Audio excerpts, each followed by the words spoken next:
அந்த குறுகிய சந்தில் கருப்பு நிற உருவங்களாக நின்றிருந்த கூலிப்படையினர் ஒருவரையொருவர் பார்த்து கொண்டனர். பின்னர் தங்கள் தலைவன் ஜாங்கிடம், பாஸ், அந்த ஆள் மிகவும் சுறுசுறுப்பாக இருக்கிறான், அவனை தவறவிட்டு விட்டோம் என்று தலையை தொங்க போட்டபடி கூறினர். ஜாங்கிற்கு எல்லாம் புரிந்தது. வாங் ஒரு சாதாரண ஆள் அல்ல, அவன் ஒரு அனுபவம் வாய்ந்த நரி. சந்தின் மறுபுறம் பதுங்கியிருந்த வாங் ஒரு ஏளனமான புன்னகையுடன் அவர்களை கவனித்தார். இவர்கள் இன்னும் பச்சை குழந்தைகள் என்று தனக்குள் நினைத்துக் கொண்டார். வாங் அந்த இடத்தை சாதாரணமாக தேர்ந்தெடுக்கவில்லை. அந்த பகுதி மிகவும் நெரிசலான, அழுக்கான மற்றும் குழப்பமான பாதைகளை கொண்டது. ஒருவனை தேடுவது என்பது வைக்கோல் போரில் ஊசியை தேடுவதற்கு சமம். முழு நகரத்தையும் ஒரு வஞ்சகமான பார்வையால் அளவெடுத்த வாங் தனது அடுத்த நகர்வை பற்றி யோசித்தார். எதற்காக இவ்வளவு பெரிய படை தன்னை துரத்துகிறது என்பதை அவர் இப்போது மெல்ல உணரத் தொடங்கினார். இந்த கூலிப்படையினரின் முழு ஆயுள் காலமும் என்னை பிடிக்கப் போதாது என்று வாங் தற்பெருமை பேசிக் கொண்டிருக்கையிலேயே பின்னால் கேட்ட சத்தம் அவரை அதிர வைத்தது. வியர்வையில் நனைந்தபடி திரும்பி பார்த்த அவருக்கு பெரும் அதிர்ச்சி காத்திருந்தது. வெள்ளை நிற சட்டை அணிந்த ஒரு கூலிப்படை வீரன் மின்னல் வேகத்தில் வாங்கின் மிக அருகே வந்து விட்டான். அந்த வீரன் தனது தலைவன் ஜாங்கிற்கு, பாஸ், இங்கே வாருங்கள், நான் அவனை நெருங்கிவிட்டேன் என்று சத்தமிட்டு தகவல் கொடுத்தான். வாங் தனது பற்களை கடித்தபடி தப்பிக்க முயன்றார். ஆனால் அடுத்த நொடியே அந்த வீரன் வாங்கின் கைகளை பலமாக பற்றி கொண்டான். இவர்களுக்கு எப்படி இவ்வளவு வேகம் வந்தது என்று வாங் திகைத்தார். வாங் பயத்துடன் பக்கவாட்டில் பார்த்தபோது கருப்பு நிற நிழல்களாக கூலிப்படை வீரர்களின் ஒரு பெரும் கூட்டம் சந்தின் முனையிலிருந்து அவரை நோக்கி பாய்ந்து வருவதைக் கண்டார். அவர்கள் அனைவரும் வாங்கினை சுற்றி வளைக்க தயாராக இருந்தனர். கூலிப்படையினரின் கரங்கள் வாங்கினை இறுக்கப் பற்றின. அவரது முகம் விரக்தியில் தவித்தாலும் உள்ளுக்குள் ஆத்திரம் கொழுந்துவிட்டு எரிந்தது. அந்த நெருக்கடியான நொடியில் வாங் தனது உடலை ஒரு வில்லரைப் போல லாவகமாக வளைத்தார். ஒரு மின்னல் வேக தற்காப்பு அசைவின் மூலம் அவர் சட்டென குனிந்து ஒரு விசித்திரமான சாகசத்தை நிகழ்த்தினார். சுற்றி வளைத்து அவரை பிடித்திருந்த வீரர்கள் அவர் பிடிபட்டு விட்டார் என்று நினைத்த கணத்தில் வாங் தனது கருப்பு நிற டீ-ஷர்ட்டை உருவிக்கொண்டு அவர்களது கைகளில் இருந்து நழுவினார். இப்போது சட்டையின்றி வெறும் அரைக்கால் சட்டையுடன் வாங் நிர்வாணமேனியுடன் புயல் வேகத்தில் ஓடத் தொடங்கினார். அவரது கருப்பு நிற டீ-ஷர்ட்டை மட்டும் கைகளில் பிடித்துக்கொண்டு அந்த கூலிப்படை வீரர்கள் திகைத்து நின்றனர். ஒரு மனிதன் இவ்வளவு தந்திரமாக தனது ஆடையை ஒரு துருப்புச் சீட்டாக பயன்படுத்தி தப்புவான் என்று அவர்கள் எதிர்பார்க்கவில்லை. அந்த போர் வீரர்கள் திகிலிலும் குழப்பத்திலும் உறைந்து போய் அந்த பாதையையே பார்த்து கொண்டிருந்தனர். வாங் மிக லாவகமாக அவர்களிடமிருந்து தப்பி ஓடிவிட்டார். 4 பேர் சேர்ந்து ஒருவனை சூழ்ந்தும் அவன் எப்படி தப்பினான் என்பதை அந்த கூலிப்படையினரால் நம்பவே முடியவில்லை. அப்போது தரைமட்டத்திற்கு சற்று உயரத்தில் இருந்த ஒரு சிறிய பாலத்தின் மீது ஒரு கருப்பு நிழல் போன்ற உருவம் நிற்பதை அவர்கள் கண்டனர். கைகளை மார்பிற்கு குறுக்கே கட்டிக்கொண்டு கீழே ஏமாந்து நிற்கும் வீரர்களை அந்த உருவம் எள்ளி நகையாடியது. வாங்கை பிடிக்கும் உங்கள் திட்டம் மிக மோசமாக தோல்வியடைந்து விட்டது என்று அந்த உருவம் கிண்டலாக சொன்னது. ஆத்திரமடைந்த கூலிப்படையினர் தங்கள் வெறுப்பு நிறைந்த பார்வையை மேலிருந்த அந்த நபர் மீது வீசினர். அந்த நபர் விடவில்லை. 4 பேர் சேர்ந்து ஒரு மனிதனை பிடிக்க முடியாமல் போனதே, உங்கள் 4வருக்கும் இப்போது ஓய்வு எடுக்க கொஞ்சம் நேரம் தேவைப்படும் என்று நினைக்கிறேன் என்று நகைச்சுவையாகவும் அதே சமயம் இகழ்ச்சியாகவும் தொடர்ந்தார். அந்த நபர் வேறு யாருமல்ல, அவர்தான் வான். வான் தனது கைகளை மார்பிற்கு குறுக்கே கட்டிக்கொண்டு கீழே இருக்கும் அந்த அப்பாவி வீரர்களை ரசித்துக் கொண்டிருந்தார். மேலே நின்றிருந்த வான் கீழே நின்றிருந்த அந்த அப்பாவி வீரர்களை நையாண்டியுடன் பார்த்தார். முன்பே சொன்னேன் அல்லவா, உங்களுக்கு தொடர்ச்சியான பயிற்சி தேவை என்று. இப்போது பாருங்கள், மிக விரைவிலேயே சோர்வடைந்து உங்கள் தோல்வியை ஒப்புக்கொண்டு நிற்கிறீர்கள் என்று அவர் குத்தலாக கூறினார். வெள்ளை நிற சட்டை அணிந்த அந்த வீரர்கள் தங்களை அவமானப்படுத்திய வானை நோக்கி தங்கள் தலைகளை உயர்த்தி ஆக்ரோஷமாக பார்த்தனர். நீ ஏன் இப்படி எங்களை ஏளனம் செய்கிறாய்? உனக்கு அவ்வளவு திறமை இருந்தால் நீ ஏன் அந்த வாங்கை பிடிக்க முயற்சி செய்யவில்லை என்று அவர்கள் ஆத்திரத்துடன் கேட்டனர். மேலும், நீயே முயற்சி செய்யாதபோது எங்களை கிண்டல் செய்வதில் என்ன பயன் என்று வானை பார்த்து அவர்கள் எதிர்கேள்வி கேட்டனர். வான் அந்த வீரர்களை ஒரு ஏளனமான பார்வையால் பார்த்தார். அந்த வீரர்கள் தங்களுக்குள் ஒரு கசப்பான பார்வையை பரிமாறிக்கொண்டனர். வானின் அந்த தன்னம்பிட்டை அவர்களை மேலும் ஆத்திரமடையச் செய்தது. வானின் ஏளன பேச்சு தங்களை சிறுமைப்படுத்துவதை உணர்ந்த அந்த வீரர்கள் ஆத்திரத்தில் முகம் சிவந்தனர். அப்போது வான் ஒரு வெடிகுண்டை போல அந்த செய்தியை போட்டார். நீங்கள் இப்போது செய்த இந்த தவறுக்காக எங்கள் தலைவன் பாங் உங்களுக்கு பெரிய நன்றியை தெரிவிக்க கடமைப்பட்டிருக்கிறார் என்றார். இதை கேட்டதும் அந்த கூலிப்படை வீரர்களில் ஒருவன் தனது முஷ்டியை ஆவேசமாக உயர்த்தினான். எங்களுக்கு யாரிடமிருந்தும் நன்றி தேவையில்லை. நாமும் நீங்களும் வெவ்வேறு அணிகளைச் சேர்ந்தவர்கள் என்பதை மறந்துவிடாதே என்று கத்தினான். அப்போது வரை அமைதியாக இருந்த பாங் சற்றே ஏளனமாக தனது வாயை திறந்து பேசினார். எங்கள் வேலைகளை இவ்வளவு எளிதாக்கியதற்காக உங்களுக்கு மிக்க நன்றி. அதற்கு பிரதிபலனாக உங்களுக்காக சில சிறிய பரிசுகளை இங்கே விட்டுச் செல்கிறோம் என்று கிண்டலாக கூறினார். வான் தனது தலையை கர்வத்துடன் உயர்த்திக் கொண்டு அவர்களை ஏளனமாக பார்த்தார். பரிசுகள் என்ற வார்த்தையை கேட்டதும் ஜாங்கின் கூலிப்படை வீரர்கள் ஒருவிதமான பயத்திலும் கவலையிலும் ஆழ்ந்தனர். வான் மீண்டும் அழுத்தமாக கூறினார், கவலைப்படாதீர்கள். அந்த பரிசுகளை பார்த்த பிறகு நீங்கள் எங்களுக்கு உண்மையிலேயே நன்றி சொல்லுவீர்கள். வான் தனது தலையை ஏளனமாக தாழ்த்தி, வாங் திருடிய அந்த பொருட்களை நாங்கள் கண்டடைய நீங்கள் உதவியதற்கு மிக்க நன்றி என்று கூறினார். பின்னர் அவர் தனது கையை உயர்த்தி ஒரு இரகசிய சைகையை செய்தார். அது அவரது ஆட்களுக்கு அவர் கொடுத்த இறுதி உத்தரவு. அடுத்த நொடியே பாலத்தின் மேலிருந்த உயரமான பாதையில் கருப்பு நிற சூட் அணிந்த பாங்கின் வீரர்கள் வரிசையாக தோன்றினர். அவர்கள் அனைவரும் தங்கள் கைகளில் பெரிய தகர வாளிகளை வைத்திருந்தனர். கீழே நின்றிருந்த ஜாங்கின் வீரர்கள் இதை பார்த்து உறைந்து போயினர். ஏதோ விபரீதம் நடக்கப் போகிறது என்பதை உணர்ந்த வெள்ளை சட்டை அணிந்த வீரர்கள் தப்பிப்பதற்காக தங்கள் சக ஊழியர்களை எச்சரிக்க முயன்றனர். வேண்டாம், நகருங்கள் என்று அவர்கள் கத்துவதற்குள் காலம் கடந்துவிட்டது. யாரும் முட்டாள்தனமாக எதையும் செய்ய வேண்டாம் என்று எச்சரிக்கப்படி தனது கண்களை அகலத் திறந்து புருவங்களை உயர்த்தினார். நண்பர்களே, இவர்களுக்கு நம்முடைய இந்த லாலிபாப் சுவையை அறிமுகப்படுத்துங்கள் என்று அவர் கட்டளையிட்டார். அடுத்த நொடியே மேலிருந்த வாளிகளிலிருந்து அடர் மஞ்சள் நிறத்திலான ஒரு திரவம் அருவியைப் போல கீழே நின்றிருந்த ஜாங் வீரர்கள் மீது கொட்டப்பட்டது. அந்த ஒட்டும் தன்மையுள்ள திரவம் அவர்கள் மீது பட்டதும் ஜாங் குழுவினர் அலறினர். கைகளை அசைத்து அந்த திரவத்திலிருந்து தப்பிக்க முயன்ற அவர்கள் வானின் பெயரைச் சொல்லி ஆத்திரத்துடன் கத்தினர். அதே நேரத்தில் சட்டையில்லாமல் ஓடிய வாங் ஒரு தெருமுனையை கடந்து யாருடைய கண்ணிலும் படாத ஒரு பாதுகாப்பான இடத்திற்கு வந்து சேர்ந்தார். ஓடி இளைத்திருந்த அவர் சுவரில் சாய்ந்து மூச்சிறைக்க நின்றார். என் வாழ்க்கையில் இதுபோன்ற ஒரு விசித்திரமான மற்றும் ஆபத்தான சூழ்நிலையை நான் சந்தித்ததே இல்லை என்று திகைப்புடன் நினைத்துக் கொண்டார். வாங் மூச்சிறைக்க நின்றார். அந்த கூலிப்படையினரின் பிடிவாதமான துரத்தல் அவரை நிலைகுலையச் செய்திருந்தது. இனி என்னால் ஒரு அடி கூட எடுத்து வைக்க முடியாது என்று அவர் உணர்ந்தார். வியர்வை சொட்ட சொட்ட நம்பிக்கையுடன் முன்னால் பார்த்த வாங்கிற்கு பெரும் அதிர்ச்சி காத்திருந்தது. இந்த சந்தை கடந்து வெளியே சென்றால் பாதுகாப்பான இடத்திற்கு சென்று விடலாம் என்று அவர் கணக்கு போட்டிருந்தார். ஆனால் அவருக்கு முன்னால் ஒரு பிரம்மாண்டமான கட்டுமானம் வழிமறைத்து நின்றது. அது மரக்கட்டைகளாலும் தார்பாய் துணிகளாலும் முழுமையாக மூடப்பட்டிருந்தது. இதை பார்த்ததும் வாங்கின் கோபம் உச்சகட்டத்தை எட்டியது. எங்கிருந்து வந்தது இந்த சனியன் என்று கத்திக்கொண்டே தனது கைகளை ஆவேசமாக வீசினார்.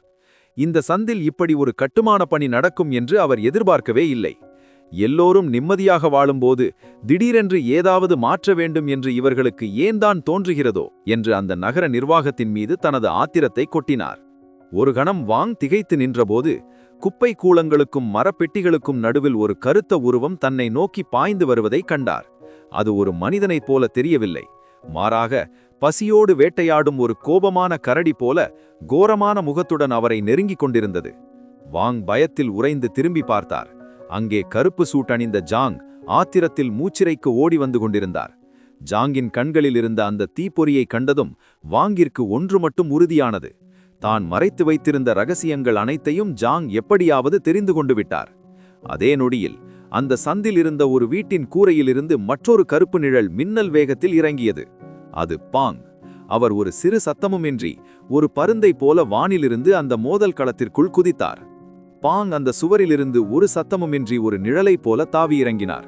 அவர் இறங்கிய வேகம் அந்த பெரிய கரடி போன்ற ஜாங்கின் நிழலையே ஊடுருவிச் செல்வது போல இருந்தது. இதை பார்த்த வாங் முற்றிலுமாக நிலைகுலைந்து போகத் தொடங்கினார். தனக்கு மேலே அழுத்தம் கொடுக்கப்படுவது ஒரு சாதாரண மனிதனால் கொடுக்கப்படக்கூடியது அல்ல என்பதை அவர் உணர்ந்தார். வாங் தனது கண்களை கசக்கிவிட்டு மீண்டும் பார்த்தார். இப்போது அவருக்கு முன்னால் 2 மனிதர்கள் நிற்கவில்லை. ஒரு பக்கம் ஆக்கிரோஷமான ஓநாய் போன்ற பாங், மறுபக்கம் சீரும் கரடி போன்ற ஜாங். அவர்கள் இருவரும் வாங்கை ஒரு இரையாக பார்த்து தீவிரமான கோபத்துடன் உருமத் தொடங்கினர். வாங்கின் உள்ளுணர்வு எச்சரித்தது. இவர்கள் சாதாரண மனிதர்கள் அல்ல, இவர்கள் முற்றிலும் வேறொரு தளத்தைச் சேர்ந்தவர்கள். அந்த ஓநாயும் கரடியும் வாங்கை சுற்றி சுழன்று வர அந்த சந்தே ஒரு கொடூரமான காடாக மாறியது. ஓநாயின் உருவில் இருந்த பாங் தனது கூர்மையான பற்களைக் காட்டி உருமினார். அவரது கண்கள் ஜாங்கையே நிலைகுத்தி பார்த்தன. ஒன்று தோல்வி அல்லது மரணம் இதைத் தவிர வேறு வழி உனக்கில்லை என்று பாங் எச்சரித்தார். அதற்கு பதிலடியாக கரடியின் உருவில் இருந்த ஜாங் தனது கோரமான வாயைத் திறந்து ஒரு இடியைப் போல கர்ச்சனை செய்தார். தோல்வியல்ல, இங்கே நடப்பது வாழ்வா அல்லது சாவா என்பதற்கான போராட்டம் என்று கூறிவிட்டு பாய்ந்தார். அடுத்த நொடி அந்த ஓநாயும் கரடியும் காற்றில் பாய்ந்து ஒன்றையொன்று மோதிக்கொண்டன. அவர்களின் வேகம் மற்றும் ஆக்ரோஷத்தைக் கண்ட வாங் அதிர்ச்சியில் உறைந்து போனார். அவரது கை கால்கள் அவரது கட்டுப்பாட்டை இழந்து செயலற்று போயின. மூச்சிறைக்கத் தவித்த வாங்கின் உடல் அங்கிருந்த பழைய அட்டைப்பெட்டிகள் மீது சரிந்து விழுந்தது. அதே சமயம் பாங்கின் பலமான தாக்குதலால் நிலைதடுமாறிய ஜாங் பெரும் வேகத்துடன் வாங்கின் மீதோ அல்லது அந்த பெட்டிகளின் மீதோ வந்து விழுந்தார். விழும் வேகத்திலும் ஜாங் தனது கரங்களை வீசி எறிந்தார். அந்த சந்தின் இருட்டில் ஜாங் தனது கரங்களை வீசி எறிந்தபோது வாங் தப்பிக்க கூட தெம்பின்றி அங்கேயே முடங்கி கிடந்தார். ஆனால் ஓநாயைப் போன்ற பாங் தனது கூர்மையான பற்களைக் காட்டு ஒரு விகாரமான புன்னகையை சிந்தினார். இந்த முறை வெற்றி தனதே என்பதில் அவர் உறுதியாக இருந்தார். ஆக்ரோஷமாக உருமியபடி பாங் தனது இறுதி தாக்குதலை தொடுத்து அந்த இடத்தையே தனது கட்டுப்பாட்டுக்குள் கொண்டு வந்தார். அடுத்த காட்சி லூலியின் பிரம்மாண்டமான அலுவலகத்திற்கு மாறுகிறது. எங்கள் கதையின் நாயகன் லூலி தனது சோபாவில் மிகவும் நிதானமாக ஒரு வஞ்சகமான புன்னகையுடன் அமர்ந்திருந்தார். அவர் தனது ஒரு கையை சோபாவின் பின்புறம் சாய்த்தபடி முழு அதிகாரத்தோடும் காட்சியளித்தார். அவருக்கு பின்னால் கருப்பு நிற சூட்டணிந்த அவரது விசுவாசமான வீரர்கள் சிலையென நின்று கொண்டிருந்தனர். அவர்களுக்கு முன்னால் அட்டைப்பெட்டிகளுக்கு நடுவே சிக்கிய வாங் இப்போது பிடிபட்டு லூலியின் அறைக்குள் கொண்டுவரப்பட்டார். சட்டையில்லாமல் வியர்வையில் நனைந்து மிகுந்த அதிருப்தியோடு வாங் லூலிக்கு நேரெதிரே அமர வைக்கப்பட்டார். சோபாவில் அமர்ந்திருந்த லூலியை பார்த்து வாங் நேரடியாக கேள்வி கேட்டார். நீதான் இங்கே தலைவனா? லூலி தனது தலையை சற்றே சாய்த்து ஒரு எள்ளி நகையாடும் புன்னகையுடன் வாங்கினை பார்த்தார். வாங் தொடர்ந்து பேசினார். இந்த நாட்டிற்குள் எனக்காக வரத்துணியும் ஒரே ஒரு எதிரியாவது இன்னும் எஞ்சியிருப்பானா என்று நான் சந்தேகிக்கிறேன். ஏனென்றால் இப்படி ஒரு சந்திப்பை நான் எதிர்பார்க்கவே இல்லை என்றார். ஒரு முன்னாள் கூலிப்படை வீரராகவும் சிறப்பு படை வீரராகவும் இருந்த வாங் லூலியை மிகுந்த இகழ்ச்சியுடன் பார்த்தார். தனது தாடையை விழைப்பாக்கிக் கொண்டு லூலியின் முகத்தை உற்று பார்த்த வாங், நீங்கள் 20 வயது கூட தாண்டியிருக்கப் போவதில்லை என்று நினைக்கிறேன். உங்களை பார்க்க மிகச் சிறிய பையனாக இருக்கிறீர்கள். உங்களுக்காகவா இவ்வளவு பெரிய படை வேலை செய்கிறது என்று ஏளனமாக கேட்டார். லூலியின் இளமையான தோற்றத்தைக் கண்டு வாங் கிண்டல் செய்ததை கேட்டதும் அருகிலிருந்த பாங் ஆற்றமடைந்தார். தனது புருவங்களைச் சுருக்கி கோபத்தை அடக்கிக் கொண்டு தலையை தாழ்த்தினார். லூலியின் 986 ஆண்டுகள் ரகசியத்தை அறியாத வாங் நெருப்புடன் விளையாடிக் கொண்டிருப்பதை பாங் உணர்ந்தார். வாங்கின் நோக்கி திரும்பிய பாங் எச்சரிக்கை கலந்த துணியில் கேட்டார். எங்கள் தலைவருக்கு கொடுக்க வேண்டிய மரியாதையை கொடு, இல்லையென்றால் உனக்கு சோப்பை உணவாக ஊட்ட வேண்டியிருக்கும் என்று கர்ஜித்தார். இதை கேட்ட வாங் ஒரு கணம் வெக்கத்தோடு முகத்தை திருப்பிக் கொண்டு, சோப்பு ஒன்றும் உண்ணக்கூடிய பொருள் அல்ல என்று ஏளனமாக முணுமுணுத்தார். பாங் தனது தலையை சற்றே சாய்த்து மிகுந்த அருவருப்புடன் வாங்கினை பார்த்து, அது உண்ணக்கூடியதா இல்லையா என்பது முக்கியமல்ல, அது உன் வாய்க்குள் போவதுதான் முக்கியம் என்று பதிலடி கொடுத்தார். அந்த விவாதத்தை அமைதியாக கவனித்துக் கொண்டிருந்த லூலி மெல்ல கண்களை மூடினார். அங்கே என்ன நடக்கிறது என்பதின் சாராம்சத்தை அவர் முழுமையாக உணர்ந்திருந்தார். கண்களை திறந்த லூலி மிகவும் நிதானமாக கூறினார், வாங், எனது நிறுவனம் உன்னை சற்று முரட்டுத்தனமான முறையில் இங்கே அழைத்து வந்திருப்பதால் உனது கோபத்தையும் இந்த இகழ்ச்சியையும் என்னால் புரிந்து கொள்ள முடிகிறது. வாங் தனது உடலை சற்று முன்னால் சாய்த்து லூலியை ஒருவிதமான அந்நிய பார்வையுடன் பார்த்தார். என்னை நீங்கள் அழைத்த விதம் ஒரு விருந்தினரை அழைப்பது போல இல்லை, ஏதோ ஒரு காட்டு விலங்கை வேட்டையாடுவது போல இருந்தது. இது மிகவும் மனிதாபிமானமற்ற செயல் என்று வாங் தனது அதிருப்தியை வெளிப்படுத்தினார். லூலி அந்த புகாருக்கு உடனடியாக பதில் சொல்லவில்லை. அவர் தனது நீண்ட முன்னெற்றி முடியின் வழியாக வாங்கை கூர்மையாக பார்த்தார். லூலியின் மௌனம் அந்த அறையில் ஒரு கனத்த அமைதியை உருவாக்கியது. அடுத்த நொடி லூலி பக்கவாட்டில் திரும்பி பார்த்தார். அவருக்கு பாங்கிற்கும் ஜாங்கிற்கும் இடையே நடந்த அந்த பழைய விவாதம் நினைவுக்கு வந்தது. அங்கே பாங் மிகுந்த மகிழ்ச்சியோடும் வெற்றியின் களிப்போடும் நின்று கொண்டிருந்தார். ஆனால் ஜாங் கடும் கோபத்திலும் அதிருப்தியிலும் முகம் கருத்துப் போய் நின்றார். லூலி இருவரையும் பார்த்து, உங்களுக்குள் நடந்த அந்த போட்டியில் யார் வெற்றி பெற்றது என்று நிதானமாக கேட்டார். லூலியின் கேள்விக்கு பதில் சொல்ல முடியாமல் ஜாங் தனது பற்களை கடித்தபடி கண்களை இறுக மூடிக்கொண்டார். நான் பாங்குக்கு ஒரு உபகாரம் செய்தேன், அதனால்தான் அவன் வெற்றி பெற்றான் என்று தனது தோல்வியை மறைக்க முயன்றார். இதை கேட்ட பாங் ஜாங்கின் நோக்கி ஒரு ஏளனமான புன்னகையை வீசி ஒரு கண்ணை மட்டும் சிமிட்டி கேலி செய்தார். ஓ, இப்போது உயர்ந்த குணம் கொண்டவன் போல நடிக்கிறாயா? நீ அந்த நபரை பிடிக்கவில்லை என்பதுதான் உண்மை. ஆனாலும் அதற்காக நீ எடுத்த முயற்சிகளை நான் பாராட்டுகிறேன் என்று நக்கல் செய்தார். தங்களுக்கிடையே நடக்கும் இந்த மோதலை வாங் மிகவும் உன்னிப்பாக கவனித்துக் கொண்டிருந்தார். தன்னை ஒரு சாதாரண பொருளாக கருதி இவர்கள் பந்தம் கட்டியதை நினைத்து அவருக்குள் ஆத்திரம் பொங்கியது. ஜாங் தனது கைகளை மார்புக்கு குறுக்கே கட்டிக்கொண்டு மகிழ்ச்சியில் துள்ளி நிற்கும் பாங்கை பார்த்து ஆக்ரோஷமாக சொன்னார், அதிகம் புத்திசாலித்தனம் காட்டாதே பாங். நான் மட்டும் இவ்வளவு தூரம் வாங்கை துரத்தி சோர்வடையாமல் இருந்திருந்தால் உன்னை போன்ற ஒரு தந்திரக்காரனிடம் நான் ஒருபோதும் தோற்றிருக்க மாட்டேன். பாங் மிகவும் அலட்சியமாக பதிலளித்தார். நான் ஒன்றும் ஜாங்கை தலை தரிக்க ஓடும்படி கட்டாயப்படுத்தவில்லை. அவர் தனது மூளையை பயன்படுத்தி ஒரு தந்திரமான திட்டத்தை செயல்படுத்த மறந்துவிட்டார், அவ்வளவுதான் என்றார். தனது புத்திசாலித்தனத்தை குறைத்து மதிப்பிட்டதால் ஆத்திரமடைந்த ஜாங், உன் வார்த்தைகளை திரும்பப் பெற்றுக்கொள் என்று கத்தினார். அவர்களுக்கிடையே நடக்கும் இந்த தர்க்கத்தை வாங் மிகுந்த விரக்தியுடனும் குழப்பத்துடனும் கவனித்தார். நான் ஒரு மனிதன் என்பதை மறந்துவிட்டு ஏதோ ஒரு பந்தயப் பொருளைப் போல பிடிப்பதற்காக இவர்கள் சண்டையிட்டுக் கொள்கிறார்களா என்று வாங் திகைத்தார். ஒரு புகழ்பெற்ற சிறப்புப்படை வீரரான தனக்கு ஏற்பட்ட இந்த இழிவு அவரை மனதளவில் உடைத்தது. அப்போது சோபாவில் அமர்ந்திருந்த லூலி தனது கால்களை ஒன்றின்மேல் ஒன்றாக போட்டுக்கொண்டு கைகளை சோபாவின் பின்புறம் அகல விரித்து வைத்தபடி அமர்ந்தார். அவரது அமர்ந்திருந்த விதம் அந்த அறையின் முழு அதிகாரமும் அவர் கையில் இருப்பதை உணர்த்தியது. அவருக்கு அருகில் பாங் மிகவும் பெருமையுடன் தனது முதுகை நிமிர்த்தி நின்றார். சண்டையிடுவதை நிறுத்துங்கள் என்று லூலி மிகவும் அமைதியான ஆனால் அதிகாரமிக்க குரலில் கூறினார். போட்டி என்று வந்துவிட்டால் அதில் ஒரு வெற்றி ஒரு தோல்வி இருக்கத்தான் செய்யும். பாங் வெற்றி பெற்றுவிட்டான், எனவே அவனுக்கான வெகுமதி அவனுக்கு கிடைக்கும் என்று அறிவித்தார். லூலி அப்படி எதை வெகுமதியாக கொடுக்கப் போகிறார் என்று வாங் குழப்பத்துடன் பார்த்தார். ஜாங்கை தோற்கடிக்கவும் தன்னை பிடிக்கவும் பாங் அத்தனை மனக்கெட்டதற்கு அந்த வெகுமதி தகுதியானதா என்று வாங் யோசித்தார். அப்போது பாங் மிகுந்த மரியாதையுடன் லூலி அமர்ந்திருந்த சோபாவிற்கு அருகில் சென்றார். தனது தலைவனை வணங்கி ஒற்றை காலை மண்டியிட்டு அமர்ந்தார். அடுத்த நொடி லூலி தனது கையை மெல்ல நீட்டினார்.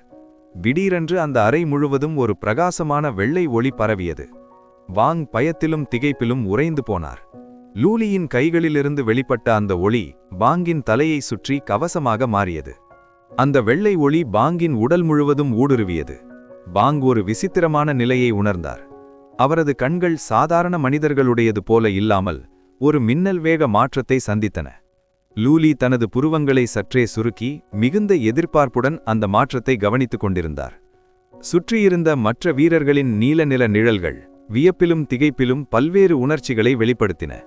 அப்போது பாங்கின் தலைக்கு மேலே அவரது வாழ்நாளின் துல்லியமான கணக்குகள் ஒரு டிஜிட்டல் திரை போல தோன்றியது.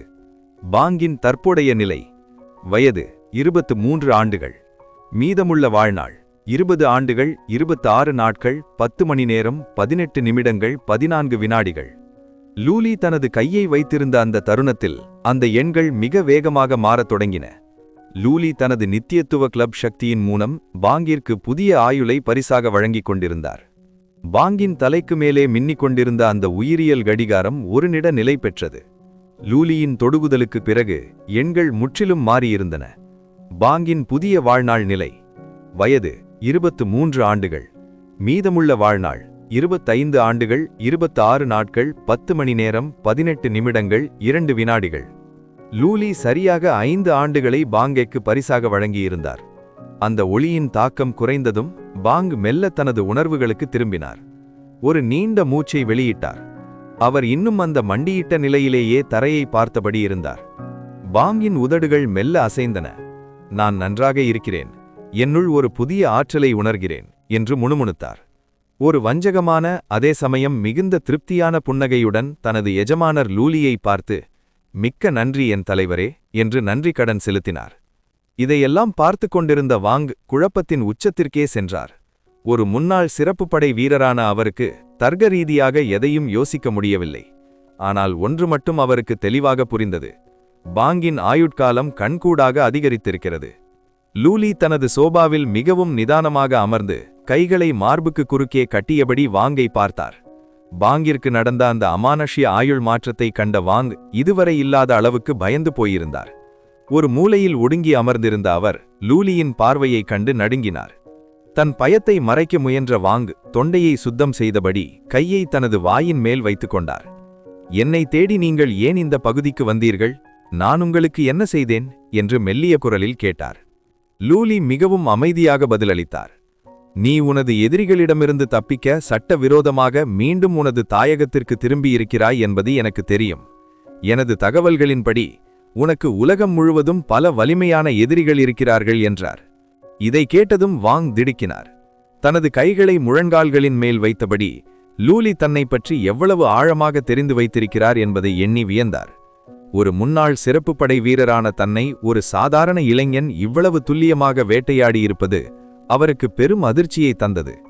வாங் மௌனமாக அமர்ந்து லூலியின் வார்த்தைகளை கவனித்துக் கொண்டிருந்தார். லூலி தனது அதிகாரமான குரலில் தொடர்ந்தார்.